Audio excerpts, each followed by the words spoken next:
Hello दोस्तों, स्वागत है आप सभी का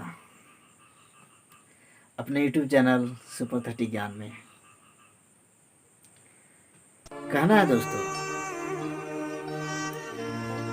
कि सफ़र थोड़ा कठिन है। थोड़ा ध्यान से सुनिएगा। सफ़र थोड़ा कठिन है पर हिम्मत नहीं हारूंगा। सफ़र थोड़ा कठिन है पर हिम्मत नहीं हारूंगा। इतना तो भरोसा है खुद पर, इतना तो भरोसा है खुद पर कि बाजी इस बार मैं ही मारूंगा।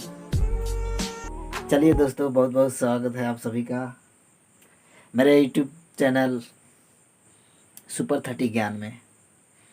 आप सभी को सबसे पहले मैं ये बताना चाह रहा हूँ कि बेसिक अलजेब्रा है क्या चीज़। ठीक है, देखिए, बेसिक अलजेब्रा यानी अलजेब्रा का एक ऐसा पार्ट है जिसको समझना और सीखना बहुत ज़्यादा ज़रूरी है।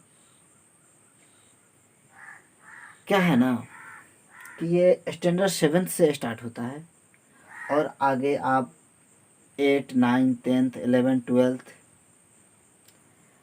IIT JEE यानी आगे जितना तक सोच सकते उतना तक सोच लीजिए।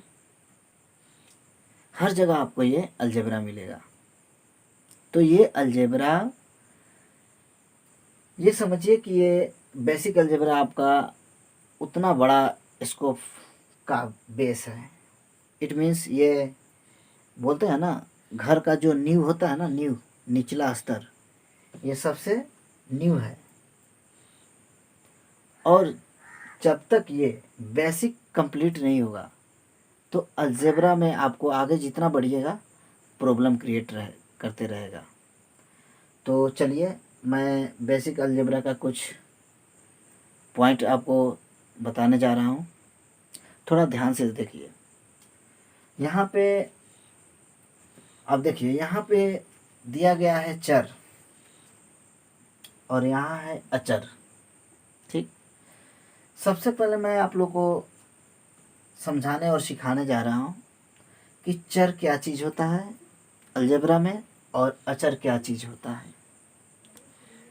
चर और अचर को समझने के लिए सबसे पहले मैं इसका डिफाइन करूँगा आप लोगों के सामने।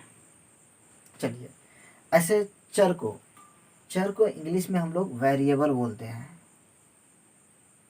चर को इंग्लिश में हम लोग वेरिएबल बोलेंगे। ठीक, और अचर को नॉन वेरिएबल या कांस्टेंट बोलेंगे। ठीक है, चलिए, वे संख्याएं, चर के बारे में कुछ बता दें। वे संख्याएं जिनके मान व स्थिति बदलते रहते हैं वे चर संख्या कहलाते हैं। कहना है कि वे संख्याएं जिनके मान व स्थिति बदलते रहते हैं उन्हें चर संख्या कहा जाता है या वे चर संख्या कहलाते हैं। ठीक है, चलिए, यहाँ पर आप देख लीजिए, यहाँ पे चर संख्याओं को अक्षर से व्यक्त किया जाता है। चर संख्याओं को अक्षर से व्यक्त किया जाता है। चलिए, जैसे में small a, small b, small c, small d, यानी यहाँ स्मॉल के जगह पर आप कैपिटल ABCD भी लिख सकते हैं। ठीक, यहाँ UVWXYZ एट एक्स्ट्रा। इट मीन्स स्मॉल के जगह पे आप कैपिटल ABCD और कैपिटल XYZ भी लिख सकते हैं। तो ये हुआ चर की डिफिनेशन यानी परिभाषा, यानी चर को कैसे समझा जा सकता है। तो चलिए, अब आपको मैं समझाने जा रहा हूँ अचर क्या चीज़ होता है। ठीक है, चलिए आइए देखिए। यहाँ पे देखिए, चर को समझने के लिए सबसे पहले हम लोग कुछ संख्या को समझेंगे, क्योंकि चर वह संख्या ही होती है। चर एक प्रकार की संख्या ही होती है। जैसे देख लीजिए, पूर्णांक संख्या, यहाँ पे देखिए पूर्णांक संख्या, ठीक है, भिन्न संख्या, दशमलव संख्या और वे सभी संख्याएं जिनके मान व स्थिति या जिनके मान निश्चित या फिक्स होते हैं। ठीक, यानी एक बार मैं और आप लोगों को डिफाइन कर दूं कि पूर्णांक संख्या, भिन्न संख्या, दशमलव संख्या और वे सभी संख्याएं जिनके मान निश्चित का मतलब होता है फिक्स, ठीक है, फिक्स्ड होते हैं, वे संख्याएं अचर कहलाते हैं। ठीक है, चलिए देखिए, जैसे में यहाँ 0, 1, 2, 3 एटसेट्रा डॉट डॉट डॉट, ठीक है, देखिए -1, -2, -3 डॉट डॉट डॉट, ठीक है। और यहाँ देखिए जैसे 0.1, 0.2, 0, यहाँ 4.8, 7.2 एटसेट्रा। यानी अचर को इस तरह से समझिए कि जितने भी नंबर्स होते हैं, यानी दुनिया की कोई भी संख्या या अंक डिजिट, वो टोटल, यानी डिजिट तो 10 होती है 0 से लेकर 9 तक, ठीक, तो वे सारे 0 से लेकर के 9 तक डिजिट्स और दुनिया की सारी संख्याएं अचर कहलाती हैं। ठीक है, तो आप लोग यहाँ तक समझ गए होंगे कि अचर क्या होता है और यहाँ चर क्या होता है। ठीक है ना। चलिए, तो मैं आप लोग को अब डिफाइन करने जा रहा हूँ एग्जाम्पल लेकर कि अचर और चर को कैसे समझेंगे, कि कौन सा वैल्यू, कौन सा जो इसमें, देखिए हम इसको समझाने के लिए सबसे पहले एक इक्वेशन लेंगे और उसको डिफाइन करके आप लोग को समझाएंगे कि इसमें कौन सा चर है और कौन सा अचर है।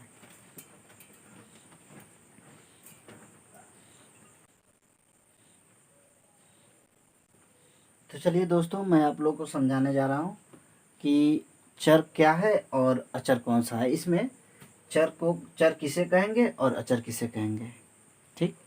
और ये जब समझ में आ जाएगा तो लगभग आपका अलजेब्रा एक्सप्रेशन है ना, जो अलजेब्राइक एक्सप्रेशन है टॉपिक्स, वो लगभग टोटल समझ में आने लगेगा, क्योंकि यही बेस है। बहुत सारे स्टूडेंट को चर और अचर में प्रॉब्लम क्रिएट होता होगा, तो बहुत सारा विद्यार्थी ने बोला कि सर थोड़ा हमको चर और अचर पर वीडियो चाहिए, तो मैंने सोचा कि चलो समझा देते हैं। ठीक है ना। चलिए आइए देखिए, यहाँ पे है ना, यहाँ पे y इज इक्वल्स टू लिखा हुआ है, y is equals to 3x plus 7r plus 9a। ठीक है, लिखा हुआ है कि y is equals to 3x plus 7r plus 9a। तो यहाँ पे देखिए ध्यान से, यहाँ y क्या, y x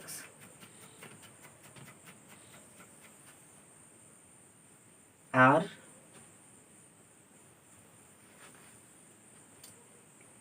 और स्मॉल a, यहाँ y x r और स्मॉल a, ये सारे क्या हैं, इन सारे को बोलेंगे, यानी y x r और स्मॉल a को बोलेंगे कि ये चर हैं। क्या है, ये चर वैल्यू है। क्या बोलेंगे इसको, चर वैल्यू है। देखिए यहाँ पे मैं लिख दे रहा हूँ, यहाँ पे y x r और यहाँ स्मॉल a, ये क्या है, इसको बोलेंगे चर।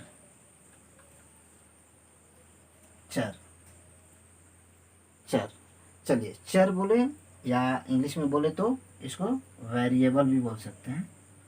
इंग्लिश में बोले तो वेरिएबल बोल सकते हैं, वेरिएबल्स, ठीक है ना। देखिए एक्स वाई एक्स आर और ए, ये हो गया चर, चर वैल्यू इसको बोलेंगे। और यहाँ पे आपको मैं समझाने जा रहा हूँ कि यहाँ पे, यहाँ ध्यान दीजिए, यहाँ से ले लेंगे 3, कॉमा यहाँ से ले लेंगे 7 और यहाँ से ले लेंगे 9। इस इक्वेशन में जो ये 3 7 9 जो है, इसको हम अचर बोलेंगे। क्या बोलेंगे? अचर। इसको बोलेंगे हम अचर।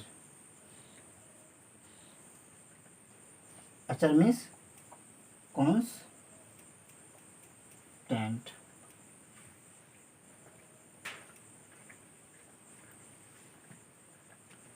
ठीक है, तो दोस्तों अब आपको समझ में आ गई होगी कि चर और अचर में क्या डिफरेंस है और चर किसे बोलेंगे और अचर किसे बोलेंगे। ठीक है, तो चलिए देखिए, सबसे पहले कि अलजेब्रा का यही यानी फंडामेंटल, मूलभूत बोलें या जड़ बोलें, यही जड़ है।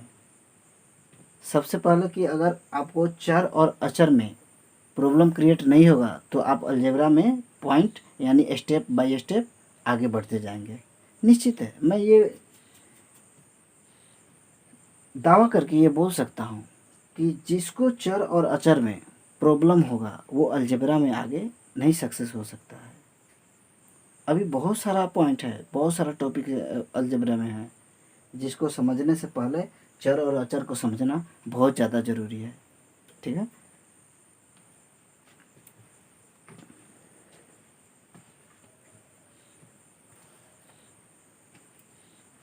चलिए दोस्तों, तो आज के लिए बस इतना ही। अब हम मिलते हैं नेक्स्ट वीडियो में, तब तक के लिए धन्यवाद। जय हिंद, जय भारत।